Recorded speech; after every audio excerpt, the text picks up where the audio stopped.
Gloria a Dios. Libro de Éxodo, capítulo 3, versículo 9 dice: y ahora, he aquí el clamor de los hijos de Israel ha llegado hasta mí, y además he visto la opresión con que los egipcios los oprimen. Ahora pues, ven y te enviaré a Faraón para que saques a mi pueblo, los hijos de Israel, de Egipto. Pero Moisés dijo a Dios: ¿quién soy yo para ir a Faraón y sacar a los hijos de Israel de Egipto? Y él dijo: ciertamente yo estaré contigo, y la señal para ti de que soy yo el que te ha enviado será esta: cuando hayas sacado al pueblo de Egipto, adoraréis a Dios en este monte. Amén. Como para ponernos un poco en contexto, sé que conocemos la historia, pero vamos a recordar un poco. Moisés había nacido en Egipto, mientras que el pueblo de Israel todavía era esclavo en ese lugar. Ellos habían llegado a Egipto a través de José, que había sido vendido por sus hermanos. Toda una novela. Había sido vendido por sus hermanos. Alguien de Egipto lo compró, servía en su casa, terminó preso hasta que pudo interpretar un sueño del faraón y el faraón lo puso a gobernar. Palabras más, palabras menos, usted puede encontrar la historia en la palabra del Señor.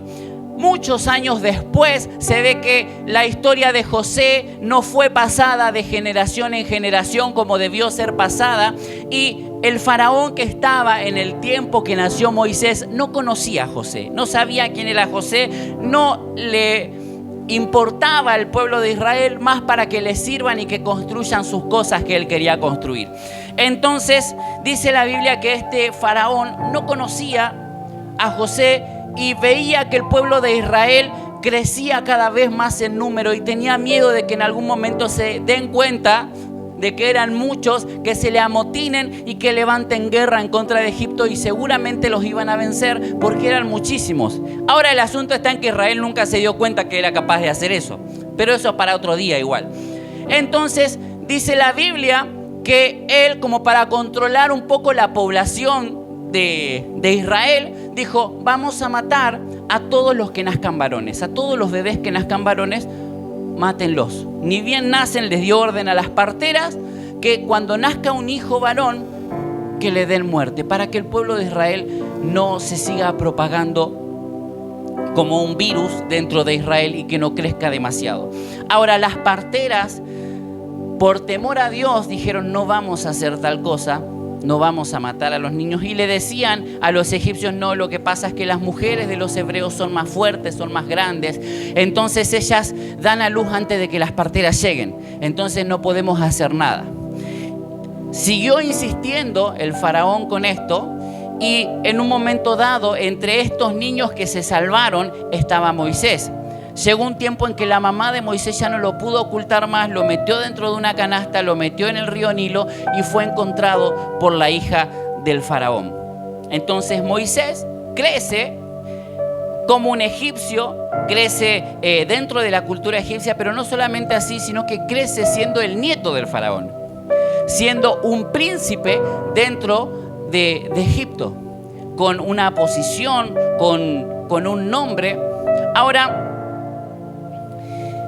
el asunto está que cuando después Moisés se va, sucede una situación, él ve a un egipcio maltratando a uno de los hebreos, lo defiende, mata al egipcio. Al otro día ve a dos hebreos discutiendo entre sí, dice: pero ¿por qué discuten si son del mismo pueblo? ¿Qué nos vas a matar igual que al egipcio?, le dijeron.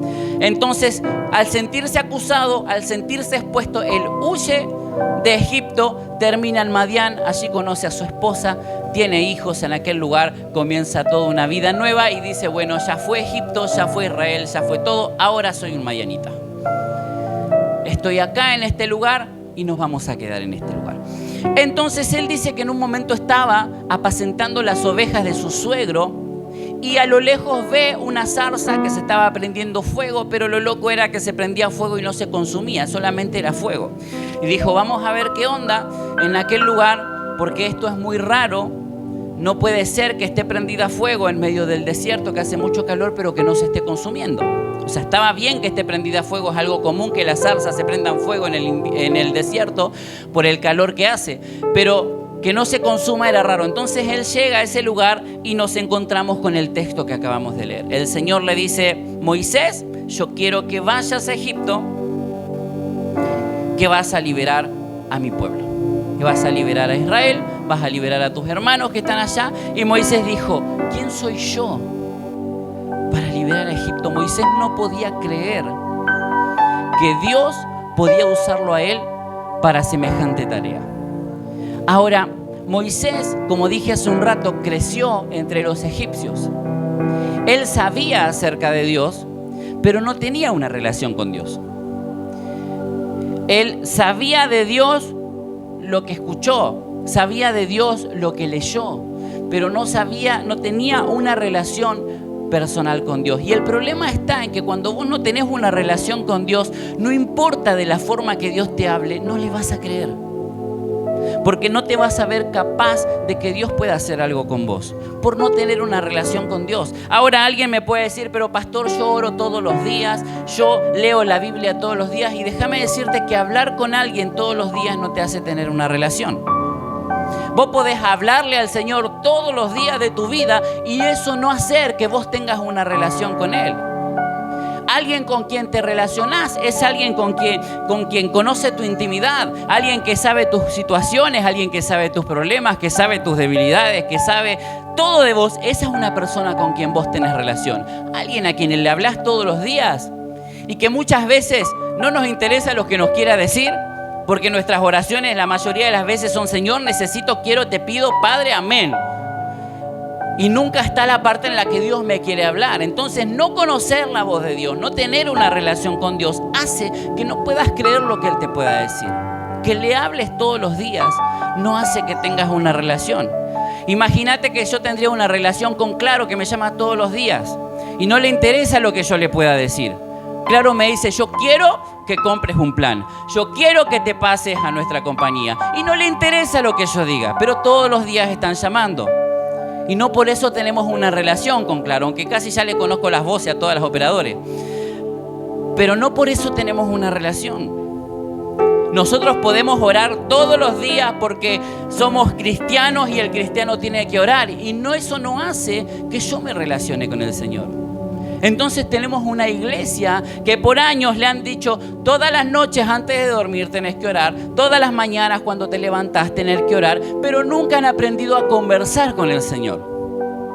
Nunca han aprendido a tener un diálogo, una intimidad con el Rey. Entonces cuando Dios te habla no le conoces la voz, no sabes qué es Él.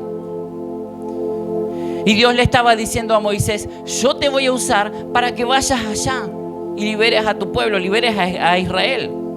Dios había preservado la vida de Moisés para ese momento. Ahora imagínese a un Moisés con su identidad totalmente deshecha y quebrada. Arranca su infancia siendo abandonado por su madre. Ok, fue para preservar su vida, pero el alma del niño siendo abandonada se siente abandonado. A un niño que es huérfano, que fue abandonado por su madre, por más que la madre no lo podía mantener, y le podés dar toda la explicación que sea del por qué fue abandonado por su madre, él se va a sentir abandonado. La orfandad va a estar en su corazón. Moisés venía de ser abandonado por su madre. Por más que haya crecido en Egipto como príncipe, él había sido abandonado. Su identidad estaba quebrada. Su identidad como Israel, como parte del pueblo de Israel, como hebreo, como el pueblo escogido del Señor, había sido quebrada. Por otro lado, estaba viviendo como egipcio y llegó a un punto en el que no pudo seguir viviendo como egipcio porque tuvo que huir. Entonces sus dos identidades estaban rotas. Presentarse delante de un Dios al que no conocía personalmente más que de lo que había escuchado, lo que había leído, hacía que él no pueda creer en eso que el Señor le estaba tratando de expresar. Y sabe, yo le quiero enseñar algo, quiere aprender algo en esta tarde. Moisés siempre, yo sé que lo voy a arrancar diciendo algo muy obvio, pero Moisés siempre estuvo en el plan de Dios para liberar a Israel. Siempre fue parte del plan de Dios para que él saque a Israel. Ahora, la parte de irse a Madián y tener su familia allá fue una parte que inventó Moisés. No estaba escrito quizás en el rollo del libro del cielo que Moisés tenía que huir de ese lugar. Dios le había dado a Moisés un lugar de influencia de la misma manera que se lo dio a José. Él estaba en el palacio. Él era un príncipe. Los historiadores de la época dicen que él era un líder militar. Era una persona de influencia. Él podía mover los hilos en ese lugar para que el pueblo de Israel sea libre, sin necesidad de matar a nadie, sin necesidad de tener que huir de ese lugar. Moisés quizás cometió el error, y esto de parte mía simplemente, no es que el Señor me lo dijo, de parte mía. Quizás Moisés cometió el error de, en lugar de frenar al egipcio que estaba maltratando al hebreo, matarlo. Porque él tenía autoridad en el lugar. Él le podía decir simplemente: deja a ese hombre en paz, y se terminaba el asunto. Era una persona de autoridad. Ahora, Moisés, en la posición que tenía en Egipto, él tenía la habilitación para entrar a las bibliotecas de Egipto y encontrar toda la historia desde José para acá, saber todo lo que había pasado. Y también tenía la habilitación para entrar a los registros de los hebreos para saber toda su historia también.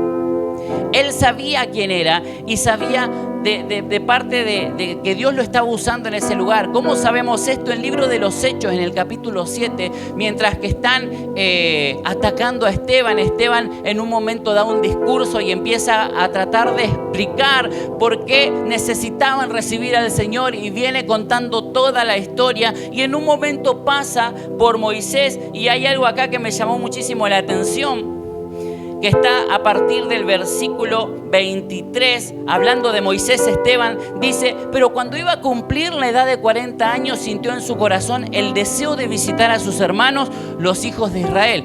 Él sabía que era hebreo. Bien, entonces dice: y al ver que uno de ellos era tratado injustamente, lo defendió y vengó al oprimido matando al egipcio. Y fíjese lo que dice el versículo 25. Pensaba que sus hermanos entendían que Dios les estaba dando libertad por medio de él, pero ellos no lo entendieron. Él sabía que estaba en ese lugar de parte de Dios para liberarlos. Siempre supo cuál era su propósito. ¿Sabe qué dice Esteban de Moisés? Que él era un hombre poderoso en palabras. En algún momento de la historia sacamos que Moisés era tartamudo, porque le dijo al Señor que era tardo para hablar. Pero Esteban lo describe como poderoso en palabras, una persona de autoridad. Él sabía que tenía un propósito en ese lugar, pero se tuvo que ir por un error que cometió, por una herida en su alma, por cosas que no entendía que estaban sucediendo. Tuvo que huir de Egipto y se fue a Madián, creyendo que ese propósito se había terminado, creyendo en su corazón que todo lo que pasó ahí y la oportunidad que estaba en ese lugar se había quedado atrás. El aferrarte a los dolores del pasado no te permite ver muchas veces el camino que Dios trazó para que vos puedas avanzar. El aferrarte a las cosas que hiciste mal en el pasado, a los errores que cometiste, a las cosas que te sentiste fracasado, a las cosas que sentiste que hiciste mal. Si vos te aferrás a ese dolor de lo que salió mal, no te va a permitir ver el camino que Dios tiene delante tuyo. No te va a permitir ver lo que Dios marcó para que vos puedas avanzar. Ahora, Dios lo hace volver al lugar de donde tuvo que huir, para que vea que en ese lugar a donde él se sintió abandonado, Dios lo había puesto por cabeza y no por cola. Para que él se dé cuenta que en ese lugar a donde parecía que estaba todo mal, Dios lo había puesto para liderar. Ahora, ya no salía del lado de los egipcios, ya no estaba en el palacio, ya no era un príncipe de Egipto, ya no era un líder en ese lugar, sino que Dios lo ponía como líder y como cabeza de su propio pueblo, de la forma totalmente distinta. Encima dice la Biblia que Moisés estaba pastoreando ovejas. Si había algo inmundo para los egipcios, eran los pastores de ovejas. Lo dice en el libro de Génesis, que ellos se tuvieron que ir a otra parte alejada de donde estaba todo el pueblo egipcio, porque a los egipcios no les gustaban los pastores de ovejas. Eran malditos, eran inmundos. Entonces Dios lo pone en ese lugar, y el temor que lo había sacado de Egipto no lo dejaba ver lo que Dios le quería enseñar, no lo dejaba ver lo que Dios le quería hablar. Por ese mismo temor le costaba creer lo que Dios le estaba diciendo. Pero Dios había preservado su vida para poder volverlo a ese lugar. Ahora, para poder ponerlo de vuelta en el propósito mismo, Dios lo tuvo que hacer pasar, como decíamos el miércoles, por medio del desierto. Y continuando un poco lo que el Señor nos hablaba el miércoles, el desierto es el que muestra tu verdadera identidad.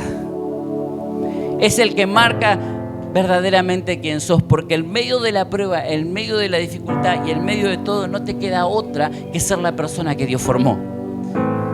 En medio de los problemas no queda otra que aferrarte al Señor. Cuando ya no ves más nada, porque en el desierto no se ve más nada, no te queda otra que aferrarte al Señor. Entonces eso marca la verdadera identidad que Dios puso en tu vida. La identidad que Dios te entregó. Ahora, el temor te hace ver todo lo malo, te hace ver qué tan débil te ves, te hace ver cuán incrédulo sos, te muestra que nunca vas a estar a la altura de lo que Dios quiere hacer con vos, pero ese desierto, en ese lugar, en esa prueba, en ese problema es el lugar a donde Dios se te quiere revelar, a donde Dios quiere mostrarte quién es realmente es, y a partir de ahí ya decidís vos. Si decidís obedecer y creerle al Señor, o si decidís obedecerle al temor y seguir diciendo yo no soy nadie.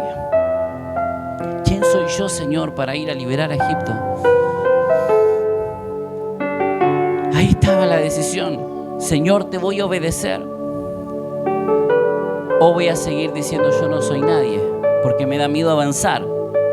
El temor quiere paralizarte, pero el perfecto amor de Dios echa fuera todo temor. Por eso es necesario que nos sumerjamos en el amor del Señor. Dice la Biblia que el perfecto amor de Él es el que echa fuera todo temor. Ahora, ¿qué pasa si yo no estoy sintiendo ese perfecto amor del Señor? Necesito cambiar lo que estoy escuchando, porque sus palabras siempre son amor.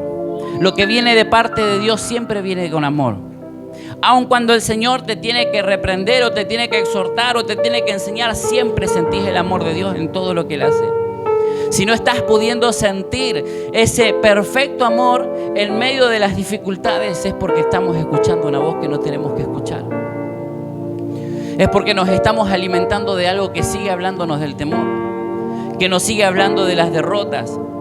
Por otro lado, y quiero poder expresar lo que quiero decir, estar delante del Señor, porque el temor te muestra todo lo malo que podés llegar a tener, o te quiere hacer creer que hay un montón de cosas malas en vos.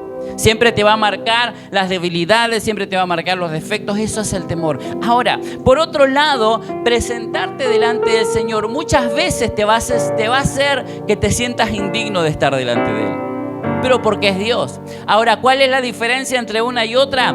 Que estar delante del Señor y sentirte indigno, no sentís acusación.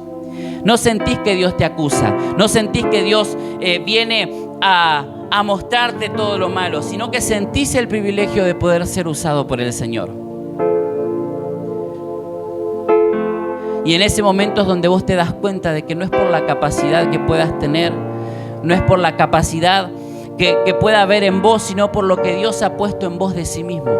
Cada uno de nosotros tiene algo de parte de Dios, que viene de Él mismo. Y todo lo que Dios nos manda a hacer tiene que ver con eso que Él puso en nosotros. No por cuán capaces seamos. Por eso decíamos el otro día que no podemos depender de lo que la gente pueda aprobar de nosotros. No podemos depender de las felicitaciones de las personas, porque si nosotros dependemos y nos dejamos llevar por los elogios de los demás, siempre vamos a vivir condicionados por sus críticas. Si yo soy una persona que hace todas las cosas para que otro me felicite, para que el otro me reconozca, para que el otro me vea, siempre voy a vivir condicionado por cuanto me critique. Y voy a dejar de hacer un montón de cosas y voy a dejar de obedecer al Señor por si no llego a recibir la aprobación de otro. No puedo vivir condicionado por lo que me dicen los demás. Por eso necesito aprender a escuchar la voz del Señor. Sabes que muchas veces la gente no va a creer en lo que portás de parte de Dios. Dios te llamó, Dios te eligió. Hay una unción de parte de Dios que está ahí porque Dios te llamó, pero muchas veces la gente no va a creer en eso. Y es un error pensar que la unción que Dios nos dio nos va a promover. Es un error pensar que esa unción que portamos es la que nos va a disparar al éxito. Es un error, porque la unción lo que hace es meterte en el medio del proceso para que aprendas a usarla. La unción no te promueve, la unción te procesa. David fue ungido como rey y no por eso se ganó el respeto de sus hermanos ni de su padre. Siguieron teniéndolo en menos, aun cuando vieron al profeta vaciar el aceite en su cabeza. Lo que le dio posición a David fue matar a Goliat, derrotar a sus enemigos y nunca levantar la mano delante del ungido del Señor. Siempre honrar a Saúl por más que éste lo quería matar.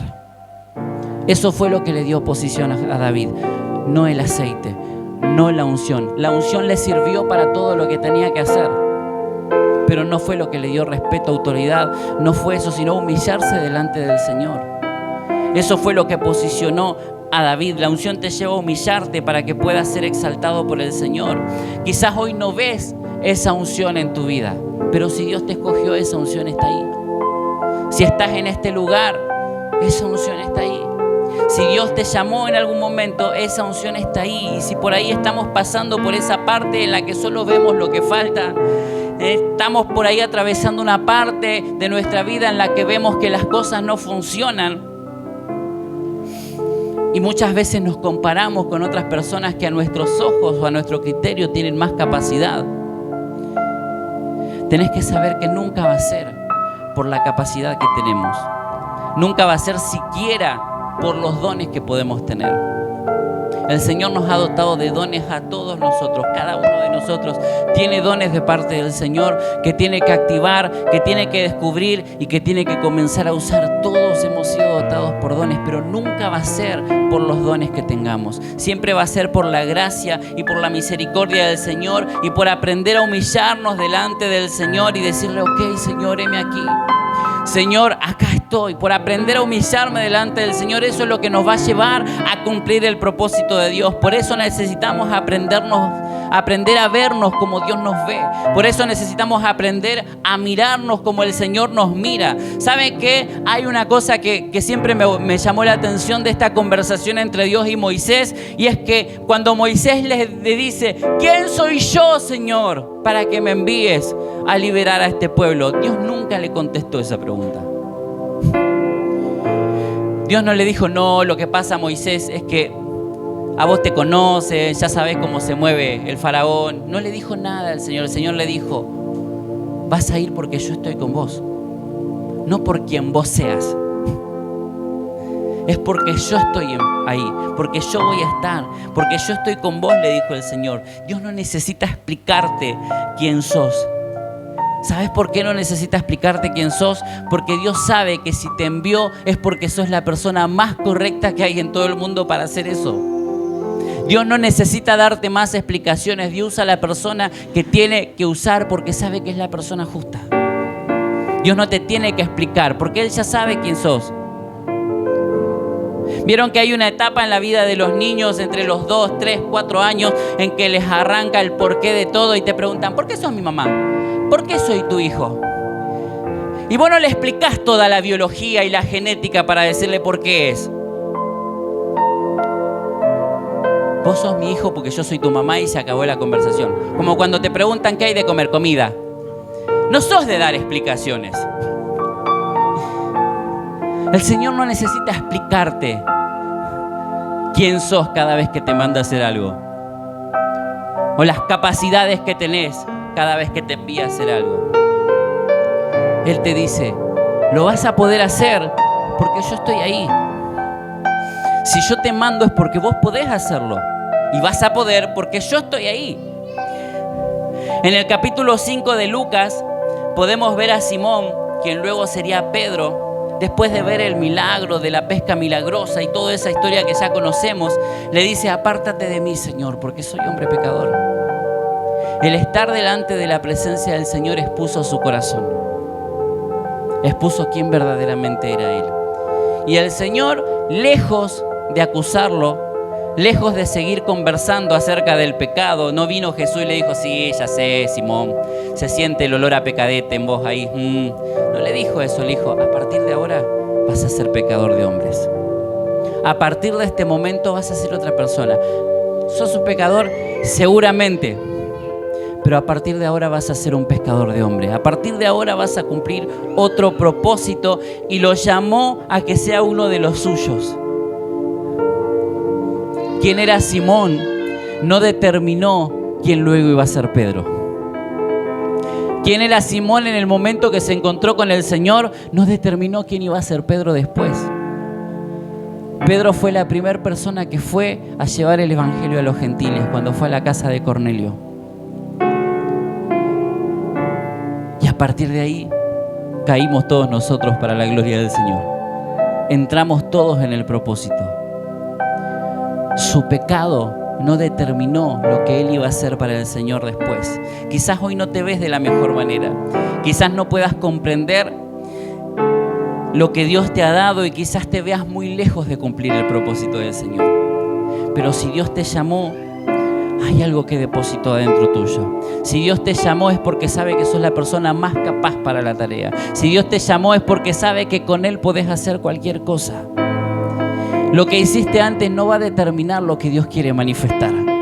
Lo que hiciste antes no va a determinar el propósito del Señor. Los errores que hayas cometido no van a determinar el propósito de Dios en tu vida. Y yo quiero que levantes tu mano por un momento y me recibas esta palabra. Cerrá tus ojos ahí, que el Señor quiere hablarte en esta tarde y el Señor te dice: tú, a vos te habla, te dice: tú, a quien tomé de los confines de la tierra, a quien elegí de ese barrio de Uruguay, a quien elegí de ese país que quizás es tan chiquito, a quien escogí de ese lugar, a quien tomé de los confines de la tierra, te dice el Señor, y desde sus lugares más remotos te llamé y te dije: mi siervo eres tú, mi sierva eres tú, yo te he escogido y no te he rechazado, te dice el Señor. No temas porque yo estoy contigo. No te desalientes porque yo soy tu Dios. Te fortaleceré, ciertamente te ayudaré. Sí, te sostendré con la diestra de mi justicia, te dice el Señor. He aquí, todos los que se enojan contra ti serán avergonzados y humillados. Los que contienden contigo serán como nada y perecerán.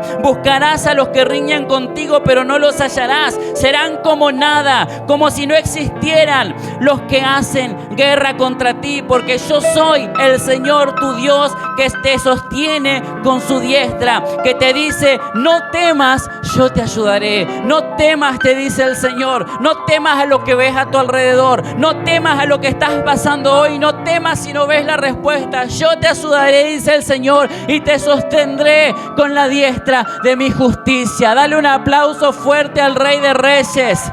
Te adoramos, Señor.